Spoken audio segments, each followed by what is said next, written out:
Now we will start 0th law of thermodynamics. ठीक है,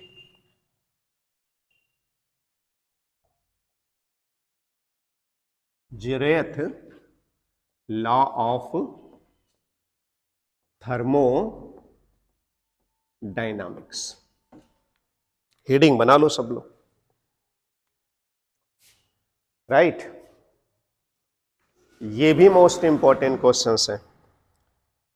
0th law of thermodynamics. अब मेरी बात ध्यान से सुनो. थर्मोडायनामिक्स तो हम लोग पहले भी पढ़ते रहे हैं. थर्मोडायनामिक्स में नियम होते हैं, ये हम जानते थे. पहला नियम होता है, दूसरा नियम होता है, ये तो सुना था. और इवन थर्मोडायनामिक्स में तीसरा नियम भी होता है. तो पहला, दूसरा और क्या, तीसरा. ये बड़ी अजीब बात है कि पहला, दूसरा, तीसरा, और अगर 4 नियम है तो आपको कहना चाहिए था चौथा. कहना चाहिए था ना, लेकिन है क्या? पहला नियम है थर्मोडायनामिक्स का, दूसरा नियम है, तीसरा नियम है, चौथा नहीं है. बल्कि कौन सा नियम हो गया? 0th. अब मैं बार बार कहता हूं कि साइंस में कुछ भी होता है तो उसके पीछे वजह होती है, उसके पीछे लॉजिक होता है. बिना लॉजिक कोई चीज नहीं होता. तो क्या लॉजिक रहा होगा सर? कि पहला नियम बनता है, फिर उसके बाद कुछ और जान गए, दूसरा नियम बनता है, कुछ और सोच लिया, तीसरा नियम बनता है, और उसके बाद क्या बनता है? चौथा नियम. ये क्या जरूरत पड़ गई कि पहला, दूसरा, तीसरा और एक नियम का नाम आपने क्या रख दिया? 0th. लेकिन मेरा हाथ देखो, मैं क्या बता रहा हूं, बार बार मैं ऐसे इशारा कर रहा हूं कि पहले कौन सा नियम? 0, फिर कौन सा? 1, फिर कौन सा? 2, और फिर कौन सा? थर्ड. इसके पीछे अगर आप हमसे वजह पूछो, और जितना मैं जानता हूं वजह सिर्फ इतनी थी कि पहले थर्मोडायनामिक्स में लोगों ने पहला नियम बता दिया, है ना. मतलब कह दिया कि एक नियम होना चाहिए, उस नियम का नाम रख दिया पहला नियम. वो ऊर्जा संरक्षण का नियम होता है. ठीक है, अच्छा. उसके बाद पहला नियम जब बन गया तब लोगों को यह बात समझ में आया, नहीं, पहले नियम के पहले भी एक बेसिक कंसेप्ट होगा जिसको थर्मोडायनामिक्स का नियम बनाना चाहिए, है ना, जो टेम्परेचर पे आधारित होता था. शुरू में लोगों ने सोचा कि उसको नियम बनाने की जरूरत नहीं है, और पहले के बाद दूसरे की बारी आ गई. अब पता लगा कि इससे पहले एक नियम बनाना चाहिए था हम लोग को, इसलिए उसका नाम क्या पड़ गया? 0th law of thermodynamics. अब मेरी बात ध्यान से सुनो. ये तो मोस्ट इंपॉर्टेंट है, बहुत इजी होगा. किसी भी चीज को आप ढंग से पढ़ोगे कोई दिक्कत नहीं है. पहला नियम तो सब जानता है कि ऊर्जा संरक्षण का नियम होता है dq बराबर du प्लस dw, वो भी कर ले जाएंगे. दूसरा नियम, वो भी अच्छी चीज है सर, एंट्रोपी होता है, वो तो बहुत इंटरेस्टिंग चीज होगा, पढ़ लेंगे. तो इन 3 को तो मैंने मोस्ट इंपॉर्टेंट कह दिया. ठीक. अब मैं अगर जरूरी समझूंगा तो चौथा नियम भी आपको बता दूंगा. होता तो है ये चौथा नियम भी, और वो भी बहुत आसान होता है, उसमें कोई दिक्कत नहीं. तो चले किससे शुरू करें? 0th law of thermodynamics. कौन सा शुरू करें? 0th law of thermodynamics. पहले मेरी बात आराम से सुनिए, और फिर मैं जब कहूंगा तब नोट करिएगा. ठीक, सुनिए. बहुत सिंपल होता है और बहुत सीधी बात होती है. सुनिए. इस नियम के अनुसार, ठीक है, ये तो पहली लाइन हम लोग लिख ही देते हैं कि अकॉर्डिंग टू दिस लॉ. सुनो ध्यान से क्या होता है. 3 वस्तु ले लो, 3 सिस्टम ले लो. एक का नाम A1, दूसरे का नाम A2 और तीसरे का नाम A3. 3 बॉडी ले लिया सर, A1, A2 और क्या? A3. ठीक है, ओके. थर्मोडायनामिक्स का 0th लॉ ये कहता है कि यदि 2 बॉडी A1 और A2 अलग अलग किसी तीसरे बॉडी A3 के साथ थर्मल इक्विलिब्रियम में हो, ठीक, तो A1 और A2 भी आपस में थर्मल इक्विलिब्रियम में होंगे. मेरी बात समझ में आ गई? Once again I repeat. According to this law, comma, inverted comma में लिखेंगे, if 2 systems A1 and A2 are separately in thermal equilibrium with a third system A3, then A1 and A2 are also in thermal equilibrium. पहले लिख देते हैं, okay, लिख देते हैं, चलिए. According to this law,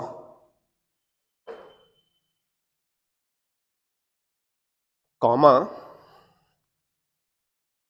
comma लगाया इन्वर्टेड कॉमा में, if two body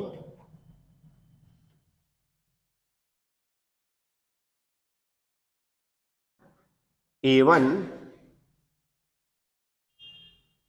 capital A1 लिख लो, two body A1 and A2,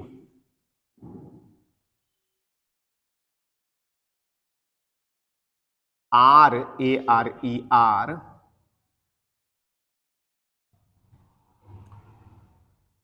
separately,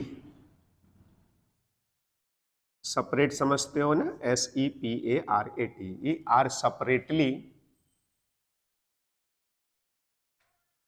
in thermal equilibrium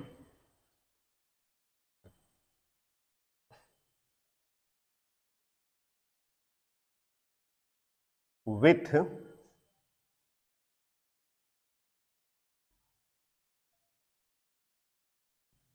a third body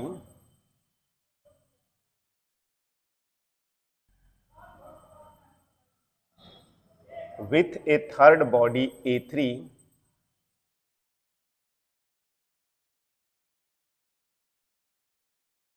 then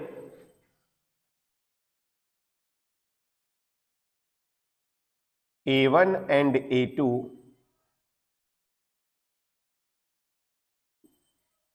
are also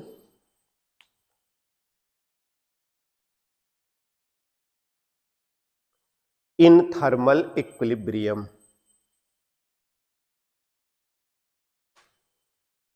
are also in thermal equilibrium.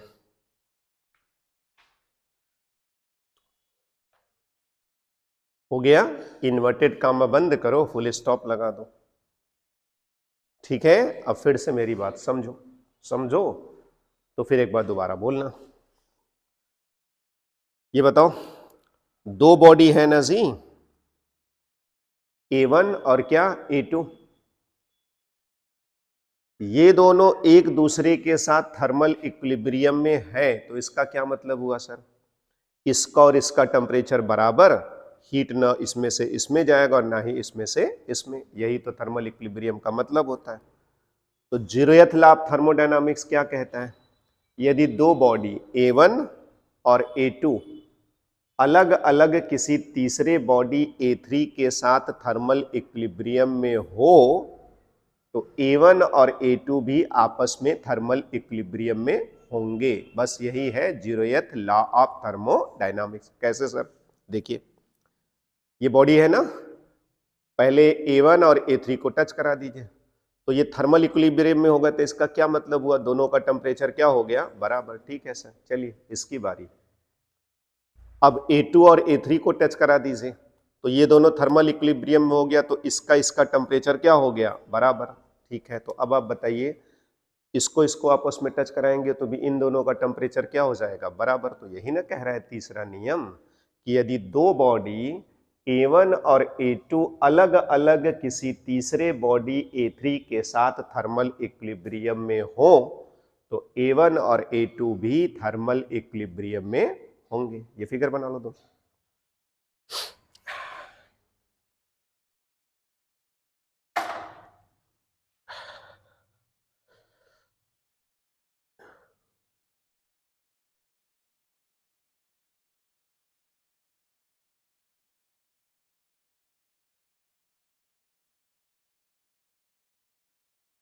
ये ऐसे नहीं, ऐसे नहीं, ये बीच में इंसुलेटर बना है, मतलब अभी A1 और A2 एक दूसरे को टच नहीं कर रहे। कौन टच कर रहा है, A1 A3, तो दोनों का टेम्परेचर बराबर, A2 A3, तो दोनों का टेम्परेचर बराबर। तो यहां लिखो, ये मैंने क्या बनाया, और ये क्या बनाया बताओ, ये भी इंसुलेटर हो गया। समझ गए, अभी ये दोनों टच कर रहा है और अभी ये वाला अलग अलग टच कर रहा है, ये मतलब है ना। सब लोग समझ गए कि पहले A1 A3 को टच कर रहा है तो थर्मल इक्विलिब्रियम में हो गया, A2 भी A3 को टच कर रहा है तो थर्मल इक्विलिब्रियम में हो गया। थर्मल इक्विलिब्रियम में होने का मतलब होता है टेम्परेचर क्या हो गया, इक्वल। तो बड़े कॉमन सेंस की बात है सर, A1 और A2 का टेम्परेचर इक्वल होगा, इसलिए A1 और A2 भी थर्मल इक्विलिब्रियम में होगा।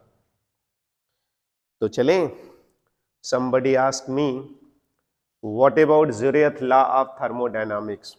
आंसर क्या होगा आप सभी का, according to this law, if two body A1 and A2 are separately in thermal equilibrium with a third body A3, then A1 and A2 are also in thermal equilibrium. इसी को कहते हैं जीरोथ लॉ ऑफ थर्मोडायनामिक्स। आइए sir proof करके दिखा देते हैं, heading बनाइए प्रूफ।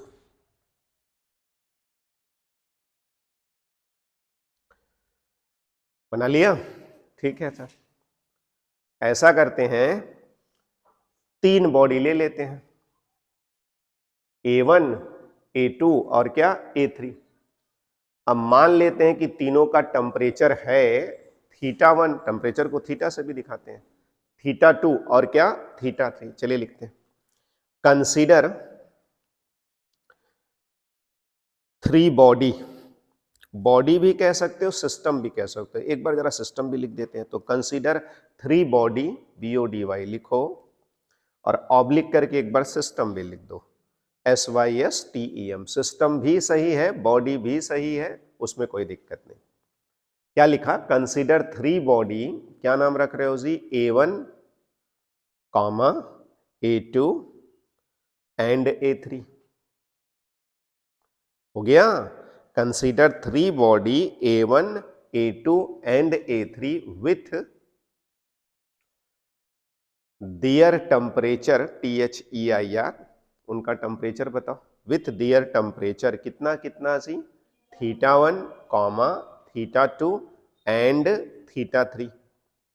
और एक लाइन होती है क्रमशः कहते हैं हिंदी में, इंग्लिश में रिस्पेक्टिवली, तो वो लिख दिया करो रिस्पेक्टिवली, θ1, θ2 एंड θ3 रेस्पेक्टिवली।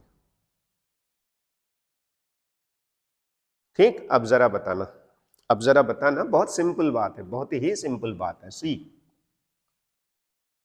ऐसे साइड में फिगर बना दो फट से, तब उसके बाद लिखो ये कौन सा बॉडी है, A1, और ये किसके टच में है, A3। चलो बनाओ, पहले साइड में बना दो फिर बात करते हैं।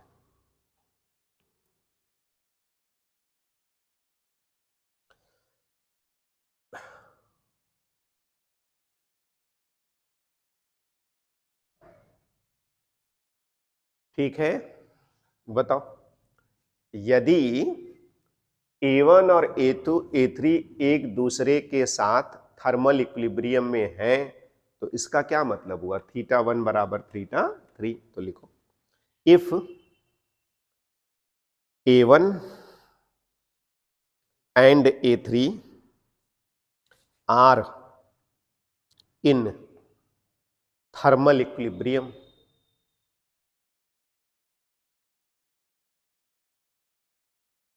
सही है ना जी, are in thermal equilibrium, then, बताना सब लोग, क्या ये सही लाइन पड़ी, नीचे लिखना अगले लाइन में, देन एग्री, बोलो फट से, यही ना मतलब हुआ सर। लिखिए, θ1 बराबर θ3, इक्वेशन नंबर 1 हो गया। चलो अब आगे, अब क्या सर, A1 को A3 के साथ टच करा के देख लिया थर्मल इक्विलिब्रियम में, अब क्या लिखेंगे बताओ, कौन सा फिगर बनाए, बनाओ। बस A1 की जगह कौन सी बॉडी आ गई, A2।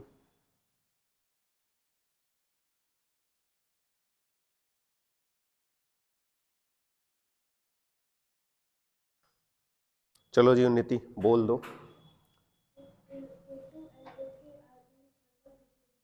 लिखते हैं, इफ A2 एंड A3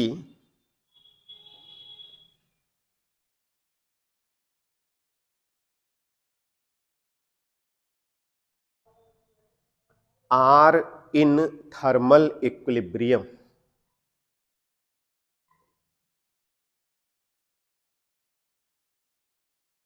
तब बताओ भाई दूसरा equation.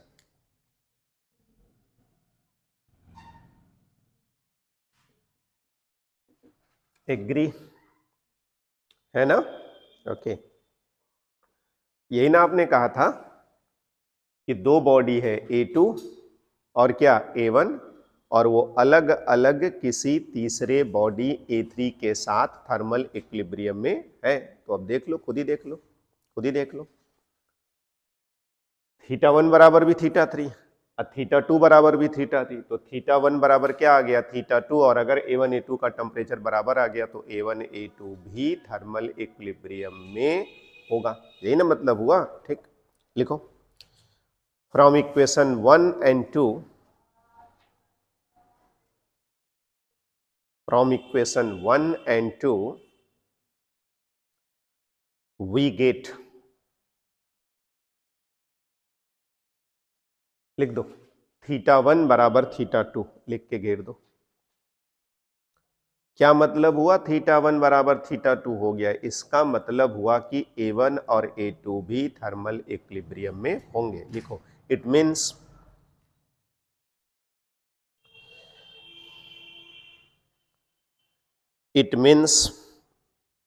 A1 and A2 are also in thermal equilibrium।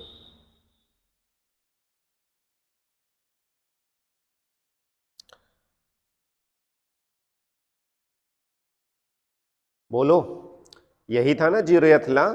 सिद्ध कर दिया ना एकदम सीधा सीधा, इसमें कुछ दम है ही नहीं है सर, एकदम सीधा कंसेप्ट है। और यही कारण था कि शुरू में यह सोचा गया कि इसको नियम बनाने की कोई जरूरत नहीं है, और पहले लोगों ने पहला नियम बना दिया, दूसरा नियम बना दिया, है ना?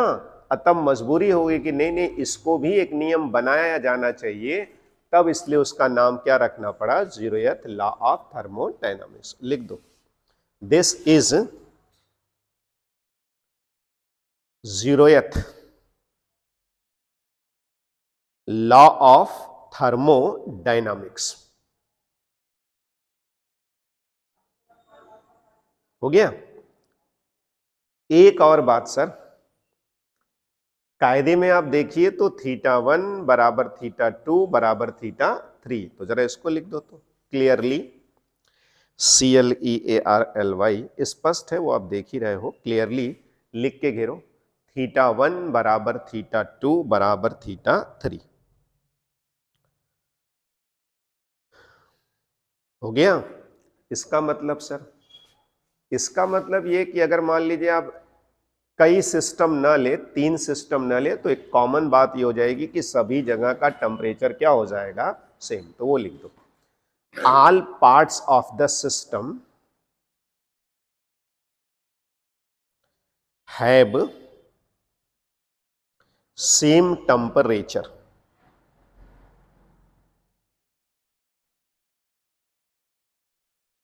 हो गया? सेम टेम्परेचर इन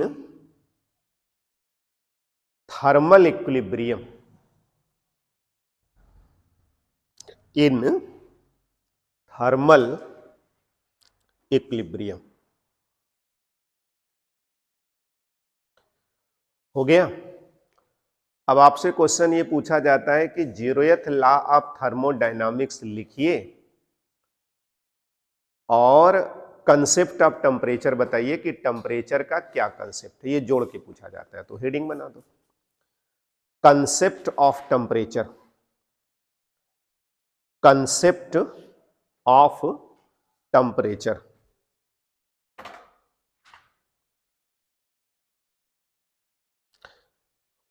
ठीक, तुम लोग खुद ही बता देना, बताना। मेरे पास दो बॉडी है और एक जानकारी मैं आपको देता हूं, आप टेम्परेचर बताइएगा। उष्मा, हीट इस बॉडी में से इस बॉडी में जा रहा है, ये हमें पता है। इस बॉडी में से इस बॉडी में हीट जा रहा है, heat is flowing from this body to this body, मतलब इस बॉक्स से इस स्केच में। तो पहले आप मुझे बता दीजिए क्या दोनों का टेम्परेचर सेम है? नहीं है। तो फिर किसी का कम और किसी का ज्यादा। तुम बताओ दो भाई, किसका ज्यादा होना है? इधर से इधर हीट जा रहा है, इसका ज्यादा होगा कि इसका? यहां से हीट इधर जा रहा है, तो किसका टेम्परेचर ज्यादा है? इसका ज्यादा है। मतलब क्या? उष्मा सदैव हाई टेम्परेचर से किधर बहता है? लो टेम्परेचर की तरफ। कुछ कठिन नहीं है, मतलब कुछ टफ है ही नहीं है। मैं बार बार कहता हूं, अगर आप ठीक से साइंस पढ़ोगे बहुत बढ़िया लगेगा, बड़े आराम से चीजें कनेक्ट होंगी। हाँ, अब साइंस का एक बड़ा basic principle conservation of energy तो होता ही है। तो कोई ये सोचे कि हम मेहनत ना करना पड़े, सोते रहे और विद्वान बन जाओगा, वो तो नहीं होगा। पढ़ोगे, कंसेप्ट वाइज पढ़ोगे, बहुत बढ़िया लगेगा, जरूर कुछ कर पाओगे। एनीवे, तो क्या सभी लोग इस बात से सहमत हैं कि heat always flow from higher temperature to lower temperature? यही लाइन लिखते हैं। हीट ऑलवेज फ्लो फ्रॉम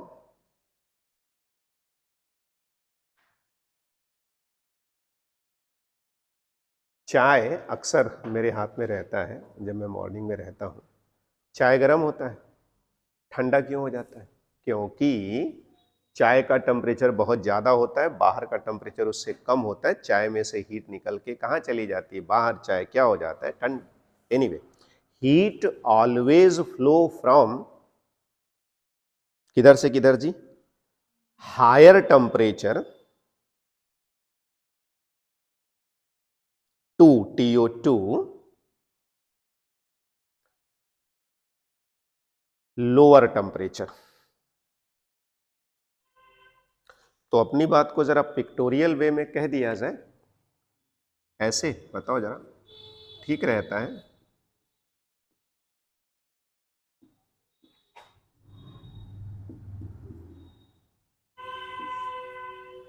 लिख दो ऐसे बीच में, जो लाइन तुमने लिखी वो कोई नहीं भी पढ़ेगा तो उसको समझ में आ जाए।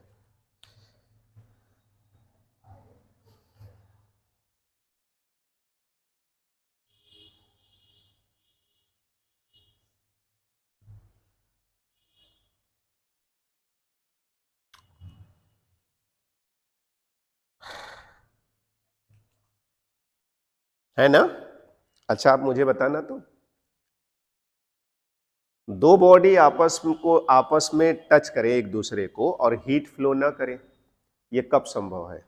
जब दोनों का टेम्परेचर क्या हो? सेम, अर्थात दोनों थर्मल इक्विलिब्रियम में हो। लिखिए, देखो, at thermal equilibrium, at thermal equilibrium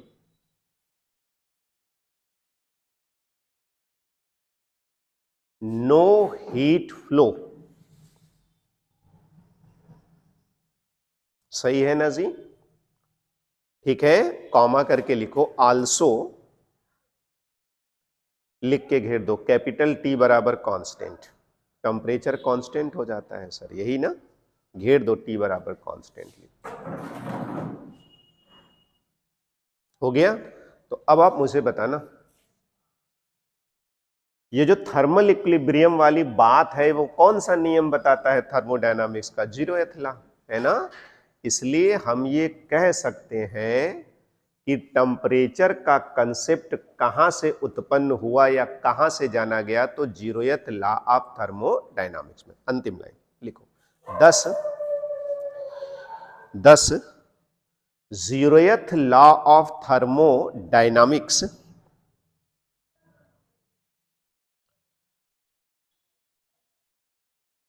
gives, GIVES, gives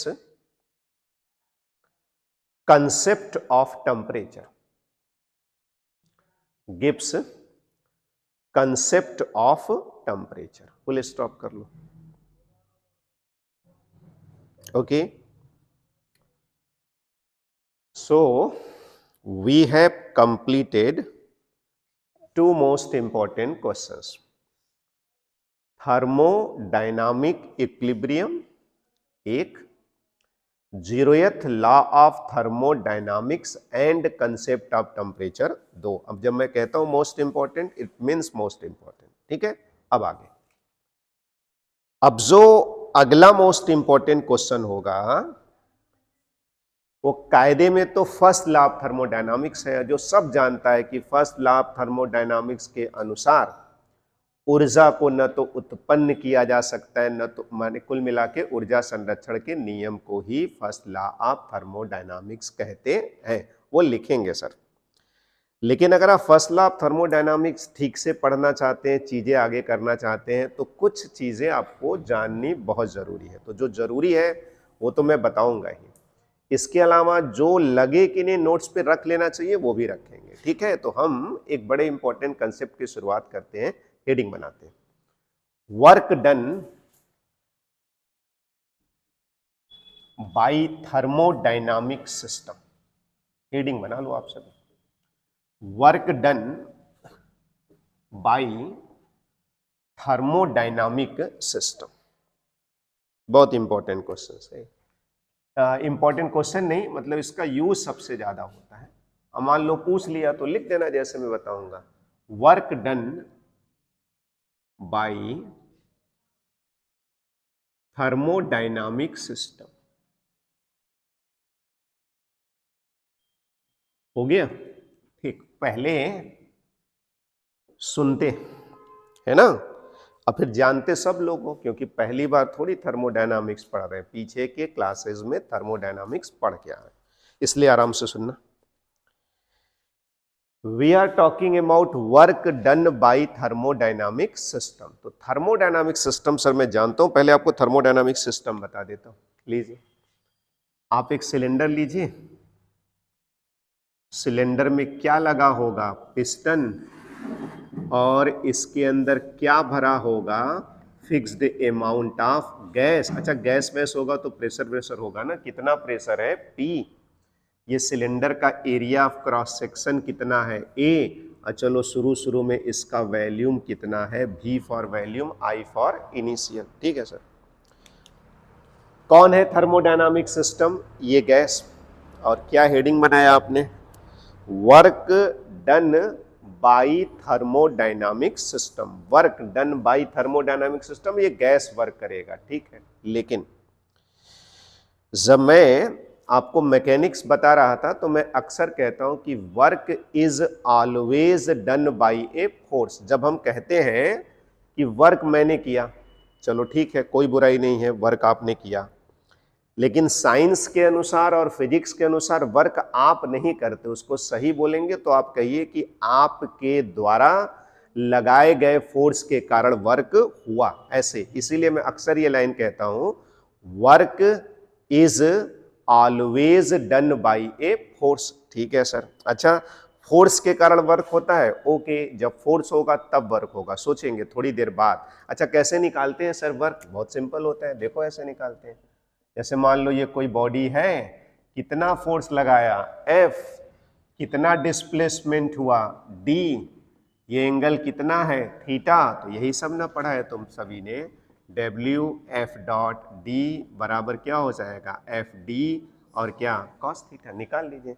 अच्छा, अगर फोर्स और डिस्प्लेसमेंट एक ही दिशा में होगा तो थीटा बराबर क्या हो जाएगा, 0, कॉस 0 का 1 हो जाएगा, और वर्क सीधा सीधा हो जाएगा फोर्स इनटू क्या, डिस्प्लेसमेंट, ठीक है सर। अब सुनिए, तो work done by thermodynamic system कैसे निकालेंगे, तो पहले लिख दीजिए कि आपका जो सिस्टम है वो फिक्स्ड अमाउंट ऑफ गैस है, एक सिलेंडर के अंदर भरा हुआ है, जिसमें क्या लगा हुआ, पिस्टन। वैसे मैं एक लाइन अक्सर कहता हूं, एज इन फिगर, सारी बात खत्म, ठीक।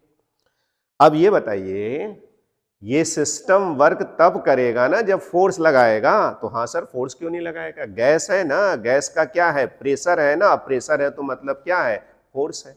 किस पे फोर्स लगाएगा, पिस्टन पे, और इसको खिसका के जहां भी ले जाना हो। तो मान लीजिए गैस का वॉल्यूम VI से बढ़कर कितना हो गया, VF हो गया। ये मैंने, चलिए इधर दिखा दे, इधर दिखा दे, चलो इधर दिखा दे, ये VF हो गया, है ना। तो बताओ चेंज इन वॉल्यूम कितना हो गया, वी एफ माइनस कितना वी आई। अच्छा, एरिया ऑफ क्रॉस सेक्शन कितना है ए, तो जरा बताओ तो इसने कितना वर्क किया, जरा समझना कितना वर्क किया, समझना। W बराबर ये गैस पिस्टन पे कितना फोर्स लगा रहा है एफ, और मान लो यहां से यहां तक डिस्प्लेसमेंट किया ना, इस डिस्प्लेसमेंट का नाम क्या रख दें, डेल्टा एक्स। कैलकुलस में बोलना होगा तो डी एक्स बोल देना, ठीक। तो बताओ वर्क कितना हुआ, कितनी दूरी ये चला, डेल्टा एक्स डिस्प्लेसमेंट है ना, और एफ क्या हो गया, फोर्स। सर ये एफ कैसे निकाले, तो मैंने कहा बहुत इजी यार, देखो पी है ना, तो बताओ P बराबर कितना होता है F बाई ए, तो F बराबर कितना हो जाएगा P इंटू ए। तो चलो आगे बढ़ते हैं, W बराबर P इंटू ए इंटू कितना डेल्टा एक्स। अब जरा एक चीज सर ध्यान से देखिए, ए माने एरिया है ना सिलेंडर का, ऐसे ये वाला, ठीक, और कितनी लंबाई हो गई डेल्टा एक्स, तो इन दोनों को मल्टीप्लाई करेंगे तो बताओ क्या हो जाएगा, P चेंज इन वैल्यू, है ना। तो क्या हम लोगों ने ये फॉर्मूला नहीं पढ़ा था थर्मोडायनामिक्स में कि वर्क डन का फॉर्मूला होता है P into delta V। System के आयतन में परिवर्तन कैसे होगा, जब ये प्रेशर लगा के पिस्टन को ऊपर ले जाएगा। बताओ कितना वर्क किया सिस्टम ने, उत्तर है P इंटू डेल्टा V, मतलब प्रेशर और चेंज इन वॉल्यूम के गुणनफल के बराबर। तो यही मुझे डिराइव करना था, डिराइव करते हैं, लिखिए। कंसीडर, हेडिंग बन गया work done by thermodynamic system. चलो, consider fixed amount of gas, fixed amount of gas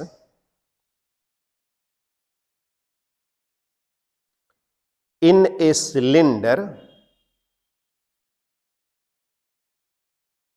cylinder में है जी फिक्स्ड अमाउंट, इसलिए एक बार आपने जो मात्रा ले ली अब वो बदल नहीं सकते आप, ठीक। Fixed amount of gas in a cylinder with piston, इसी को ना ले रहे हो thermodynamic system, as thermodynamic system, as thermodynamic system, हो गया, एज इन फिगर। मैं अक्सर ये कहता हूं आप फिगर से देख लीजिए जो मैंने बनाया, ठीक है, ये फिगर बना, इसको नहीं भी लिखो लेकिन ये सब तो लिखो ही कि प्रेशर P है, शुरू में वॉल्यूम VI है, फाइनल वॉल्यूम VF है, डिस्प्लेसमेंट डेल्टा एक्स है, एरिया ऑफ क्रॉस सेक्शन ए है। पहले लिख लो, फिर आप बना लो, फिर हम लिखते हैं।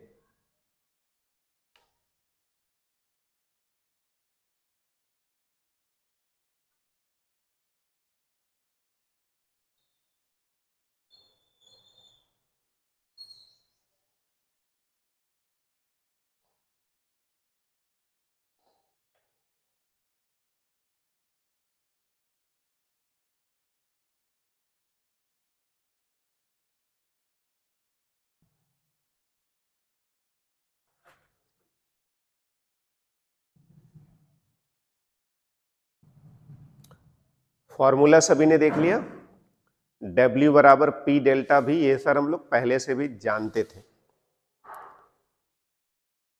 W work done, P for pressure, और delta V means change in volume. अब बात कब होगी, जब आप पहले बताएंगे कि सिस्टम क्या है आपका, तब सिस्टम के द्वारा किया गया कार्य, तब सिस्टम का आयतन, तब सिस्टम का ताप, ऐसे होता है। पहले डिसाइड कर लीजिए तब बढ़िए आगे, ठीक।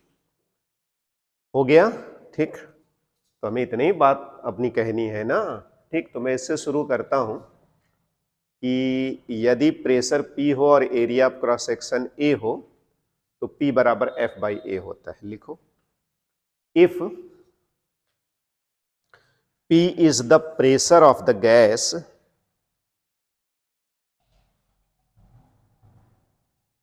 and A is, क्या है A जी, area of cross section, A is area of cross section of piston, piston का ना जी, area of cross section of piston, then ऐसे लिख दें, इतना तो सबको समझ में आता ही, P बराबर F बाई ए, यही ना जी। तो सर वो वर्क निकालेंगे ना, आपको फोर्स की जरूरत पड़ेगी, नीचे लिख के घेर लीजिए, F बराबर P इंटू ए, घेर लो। चलो फोर्स कितना लगेगा पिस्टन पे बताओ। पिस्टन पे ऊपर की तरफ कितना फोर्स लगेगा, F बराबर होगा P इंटू ए। ठीक है, अब अगले लाइन में लिखो, इफ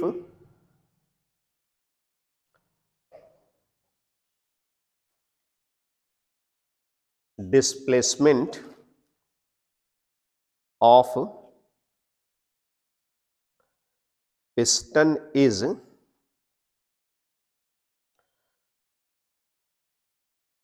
डेल्टा एक्स, छोटा सा डिस्प्लेसमेंट है तो डेल्टा एक्स लिखा जाता है, अदरवाइज dx लिखा जाता है। ठीक, देन चलो वो लाइन छोड़ के अगली लाइन से लिख दो, then work done by the system,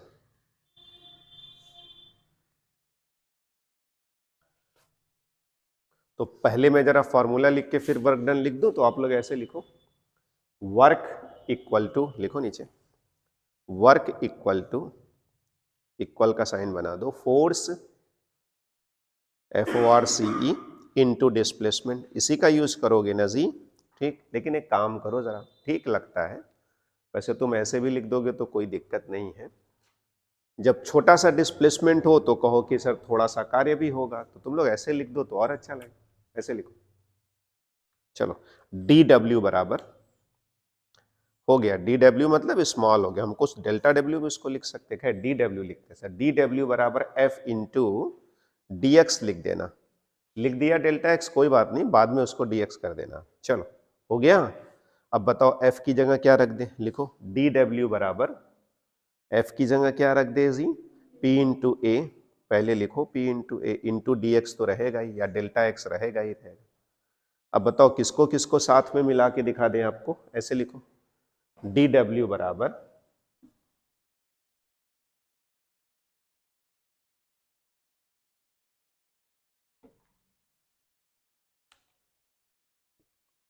ऐसे दिखा दे थोड़ा अलग, लास्ट में देखो मैंने क्या लिख दिया, DW बराबर PDV, ऐसे लिख के घेर दो।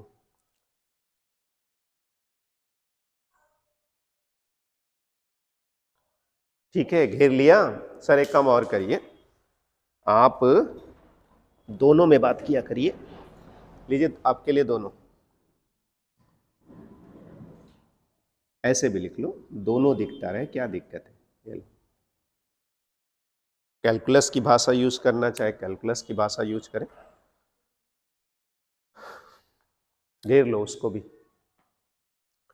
अच्छा, फिर तुम लोगों ने ये जरूर पढ़ा है और ये जाना ही है कि जब छोटा सा वर्क डन निकाल लिया, जब छोटा सा आयतन में परिवर्तन हुआ तो थोड़ा सा वर्क DW होगा, तो बताइए इतना आयतन परिवर्तित हो गया, कुल वर्क डन निकालिए, देखो टोटल वर्क डन,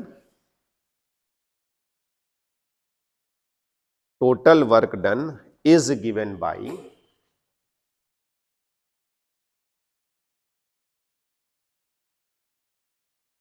ऐसे ही ना, इंटीग्रेट कर देते हैं किसको, DW को, बताओ DW की जगह क्या लिख दें,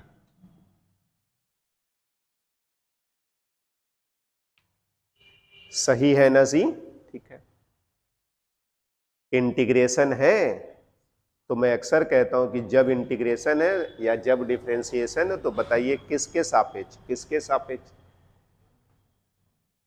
किसके सापेक्ष, V फॉर वॉल्यूम के सापेक्ष, तो लिमिट क्या लिखेंगे, वॉल्यूम ही लिखेंगे ना। हो गया, घेर लो इसको, पूरा घेर दो या बाद में जो लिखा उसको घेर दो। तो सब लोग समझ गए कि किसी थर्मोडायनामिक सिस्टम के द्वारा किया गया कार्य का फॉर्मूला क्या होता है, W बराबर P डेल्टा V। लेकिन अभी तक सर आपने वेयर नहीं लिखा, वो फाइनली लिखे, एक बार लिखिए वेयर। चलिए ये सब आपको बता दें। P तो बता दिया था मैंने, है ना, P फॉर प्रेशर तो हम लोगों ने पहले ही लिखा था। इसकी थोड़ी बात करिए, लिखिए, ऐसे लिखिए, हर तरीके से लिख लिया करिए। dV कहिए चाहे डेल्टा V कहिए, वो अंतिम वैल्यूम में से क्या घटाना पड़ता है, प्रारंभिक वैल्यूम, और फिर उसको कहते हैं चेंज इन वैल्यूम। लिखो dV बराबर डेल्टा V बराबर VF माइनस VI बराबर चेंज इन वैल्यूम। यही है ना जी, आयतन में परिवर्तन।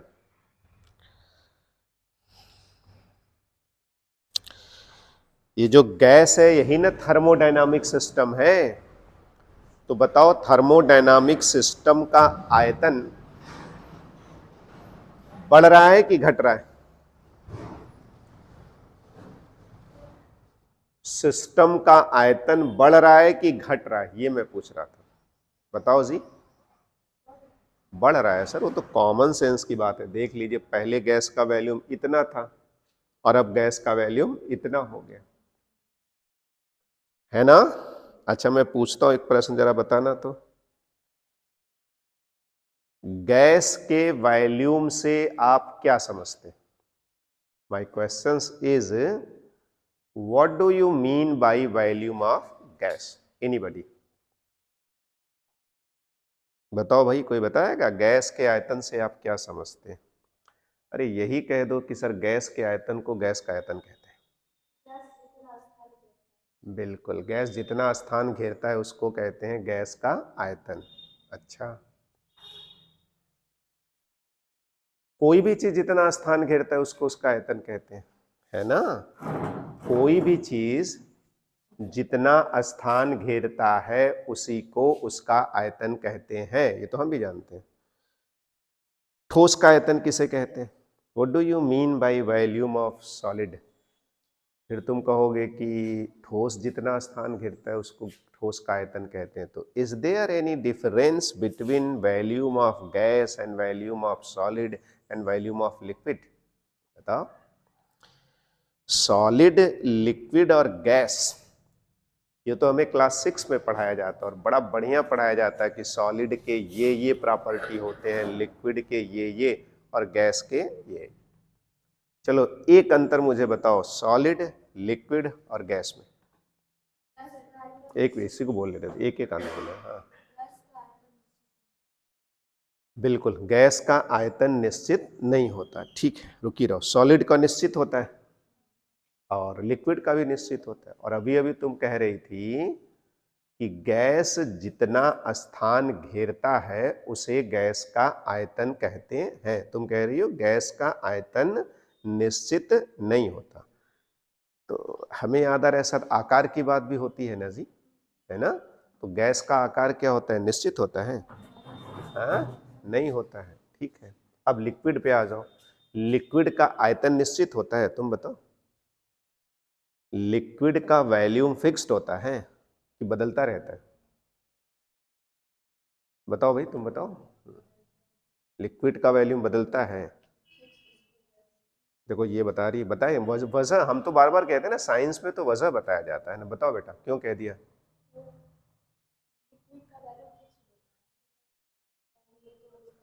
देखो जो वो कह रही है वो सही कह रही है ना। उत्तर सुनो, सॉलिड का दोनों फिक्स होता है, वॉल्यूम भी और साइज भी। लिक्विड का वॉल्यूम तो फिक्स होता है लेकिन साइज फिक्स नहीं होता। आप एक गिलास पानी ले लो, अब सर गर्मी आ गया तो पानी ही पिलाएंगे, चलो कोल्ड ड्रिंक ले लो, उसमें कौन सी बड़े, अब तो मिलना शुरू हो जाएगा पेप्सी का 200 ml, पेप्सी का 500 ml। वैसे भी बहुराष्ट्रीय कंपनियां जानती है कि लोगों को कैसे बेवकूफ़ बनाते हैं और अपना प्रोडक्ट कैसे बेचते, बट कोई बात नहीं। तो गर्मी में जब खरीदोगे ना, बॉटल तो खरीदते ही है, कितना भैया 200 ml वाला दे दो, ठीक। तो 200 ml किस में भरा हुआ है, बॉटल में। अब आप सभी अगर 4 मित्र हो तो उसको ग्लास में निकालोगे ना, तो आकार तो बदल गया। या छोड़ो, आप ऐसा करो कि 200 ml लेके उसको थाली में गिरा लेते हैं, तो उसका आकार कैसा हो गया, थाली, लेकिन वॉल्यूम अब भी उसका कितना होगा, 200 ml। अब सर गैस का क्या होता है, दोनों अनिश्चित होता है ना। ये जो गैस है ना, अभी बताओ किस आकार में है, सिलेंडर, कितना वॉल्यूम है 100। अब आप एक काम करिए, इसी गैस को इस छोटे से शीशी में भर दीजिए, उसमें कौन सी बड़े, आयतन भी घट गया और आकार भी क्या हो गया, बदल गया। तो ये बात बिल्कुल सही है कि किसी गैस के वॉल्यूम का मतलब होता है कि गैस जिस बर्तन में आप रखेंगे उस बर्तन का जो आयतन होगा वही गैस का आयतन है ना। वैसे ये बात भी सही है कि जो स्थान घेरता है तो स्थान क्या, जहां तक गैस को अलाउ करोगे वो उतने स्थान को घेर लेगा। एनीवे खैर छोड़ो, फॉर्मूला सभी को मिल गया, W is equal to P delta V। अब सुनो, तो क्या अब ये बात सबको समझ में नहीं आ गई कि सर वर्क डन निकालना है? तो रुक जाइए, जब आप थर्मोडायनामिक्स पढ़ रहे हैं तो पहले बताइए सिस्टम कौन है, और तब हमसे पूछिए कि इस सिस्टम के द्वारा किया गया कार्य, और उसका फार्मूला होता है W बराबर पी डेल्टा V। समझ गए मेरी बात? अब होगा ही सर, जब आप थर्मोडायनामिक सिस्टम लेंगे तो P भी होगा, V भी होगा और T भी होगा, बाकी भी चीजें होंगी। मैं 3 बातें कर रहा था, P, V और T। अब सुनो मेरी अगली बात, जो ज्यादा इंपॉर्टेंट है। ये तो कुछ आइडिया था ही, हम लोग पढ़ते ही थे W बराबर पी डेल्टा V, लेकिन अब जो बताऊंगा वो इससे इंपॉर्टेंट चीज है और वो जरूर समझना, ठीक। हेडिंग बनाओ, work done using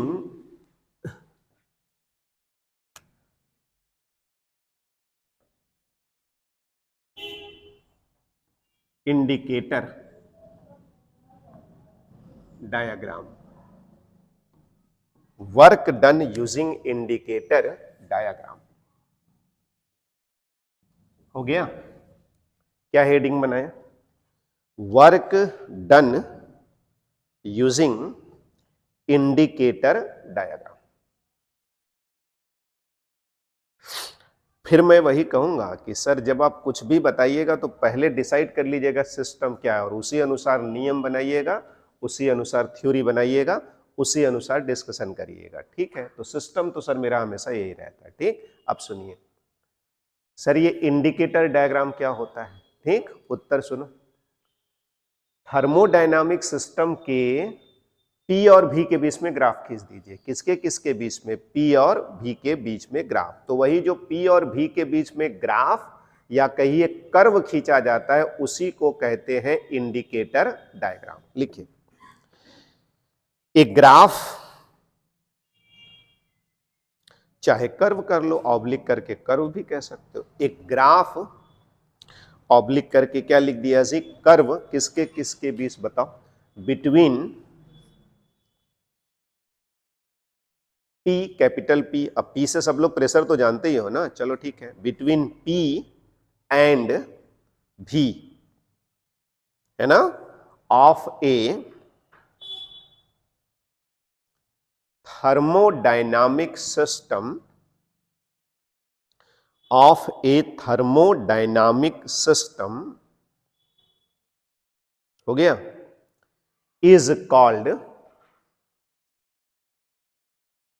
indicator diagram, is called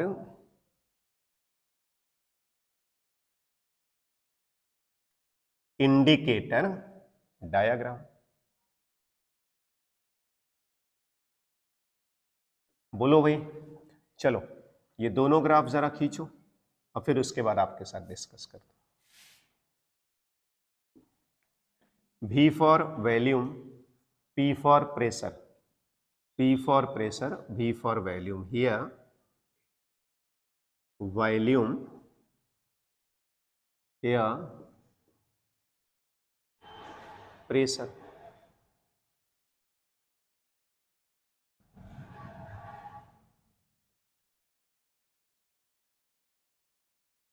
चल,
हो गया?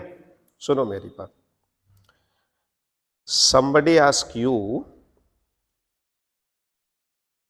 कि ये इंडिकेटर डायग्राम क्या होता है सर, तो आप कहिएगा थर्मोडायनामिक सिस्टम होता है सर। उसका प्रेशर बदलिए और वॉल्यूम पता करिए और दोनों के बीच में कर्व खींच दीजिए, बस उसी ग्राफ को क्या कहते हैं, इंडिकेटर डायग्राम। और एक बात, जो लोग मेरे पिछले क्लासेस को किए होते हैं उनको पता रहता है, ठीक है, लेकिन फिर भी मैं बताता हूं, ध्यान से सुनिए।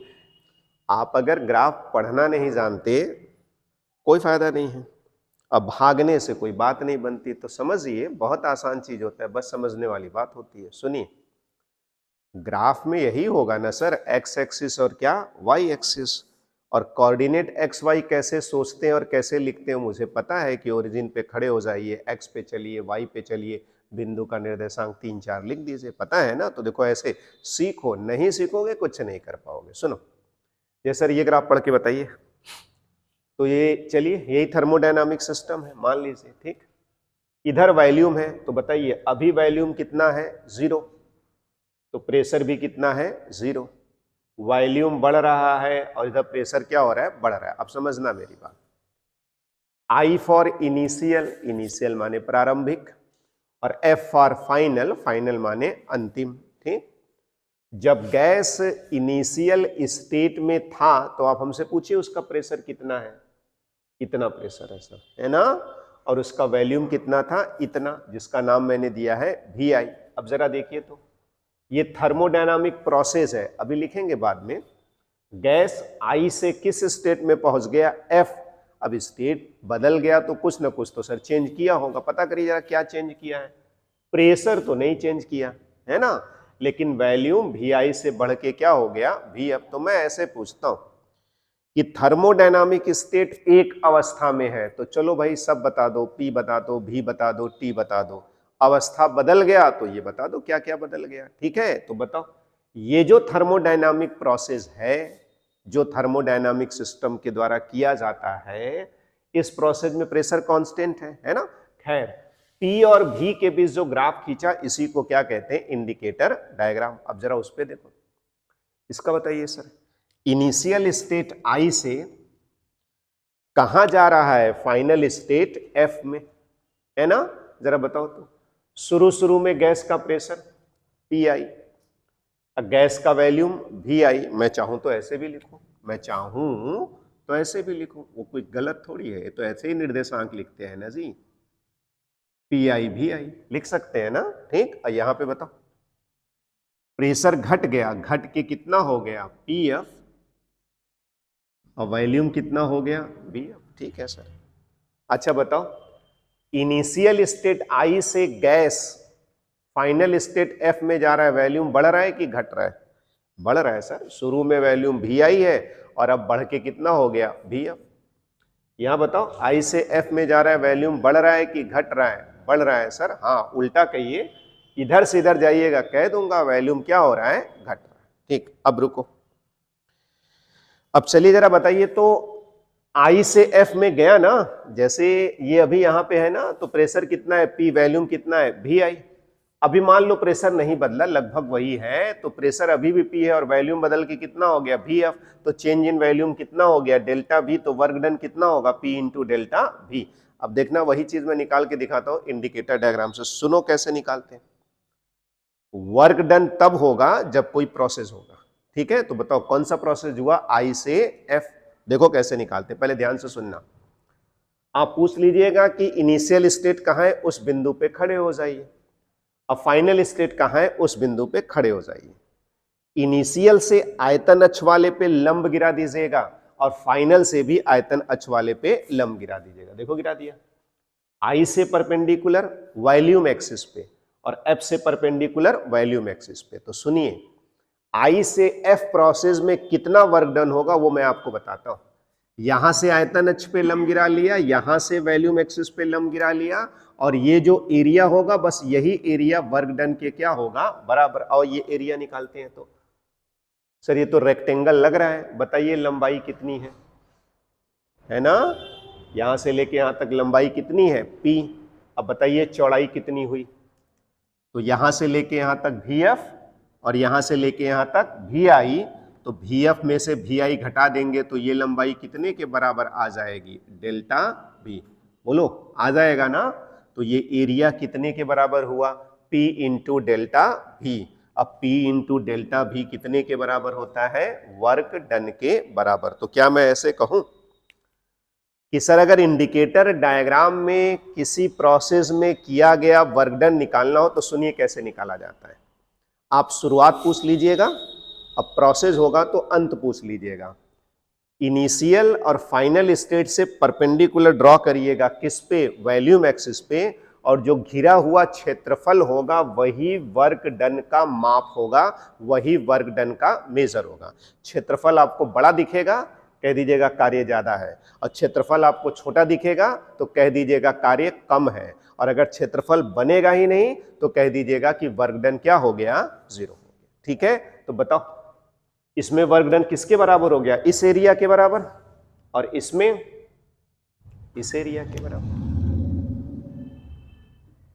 ठीक है, सबको मेरी बात समझ में आ गई कि इंडिकेटर डायग्राम पे कैसे वर्क डन निकालते हैं। आ जाओ उसी पॉइंट को मैं लिख देता हूं, सिंपली लिखो लिखो। Sorry, to calculate work done, to calculate work done, draw, DRAW, draw, क्या ड्रॉ करे भाई, परपेंडिकुलर, किस पर perpendicular, to draw perpendicular, to calculate work done, draw perpendicular on volume axis, आयतन अक्ष पे ना जी, to draw perpendicular on volume axis from, कहां कहां से, from initial point and final point.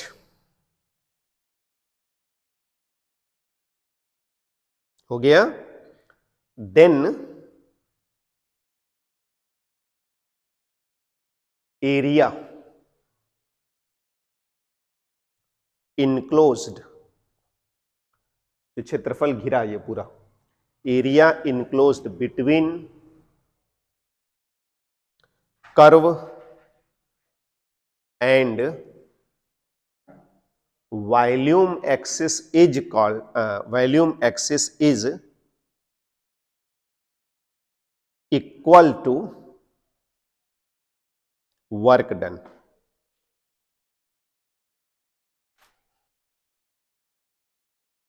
ठीक है, अब ऐसे लिख देते हैं, बात समझ में आ जानी चाहिए। W किस प्रोसेस में जी, बीच में मैं अक्सर तीर बनाता हूं, यहां मेरी आदत नहीं है, मैं यहां बनाता हूं। I से F बराबर कौन सा एरिया होगा,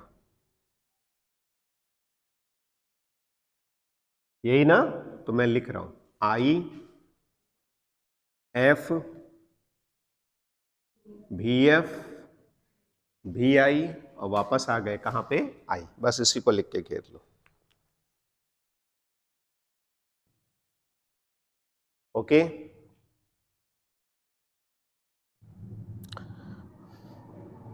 so today we have completed one most important questions, 0th law of thermodynamics and concept of temperature and work done in thermodynamics process.